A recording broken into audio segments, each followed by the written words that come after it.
বুকের ভিতরের কাঁটাটা আবার একটু যেন নাড়া দিয়ে উঠল। খাদের একদম ধারে ঝুলন্ত অবস্থায় যখন কেউ আছড়ে হাতড়িয়ে বাঁচার শেষ সম্বলটুকু ধরার চেষ্টা করে, আমার অবস্থাও এখন ঠিক সেই রকম। আমি নিজেকে সাহস দিলাম, কিন্তু কোথায় কি? আমার বুকের ভিতর অলিন্দ নিলয় জুড়ে ধাক্কা মারছে এক কালবৈশাখীর মহাপ্রলয়। কানের পাশে কে যেন এসে বলে গেল, আছে, এখনো সময় আছে। মন বলছে, এটাই তো সুযোগ, এটাই শেষ সুযোগ। সেদিন রাতের ফেলে আসা অতীতটা ঠিক করার এটাই তো একমাত্র সুযোগ।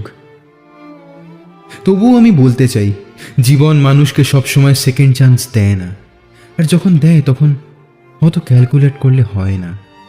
এই গল্পটা তো আমার, তাই এখানে আমি যা চাইবো তাই হবে। স্বপ্ন যত তারা ছুটছে রাত্রি দিন নিজের মতো, কখনো সময় পেলে একটু ভেবো আঙুলের ফাঁকে আমি কই হিসেবের ভিড়ে আমি চাই না ছুটে, যত শুকনো পেঁয়াজ কলি ফ্রিজের শীতে আমি ও বেলার ডাল ভাতে পুড়িয়ে গেছি, গিলাসের জলে ভাসবো না না না না না না।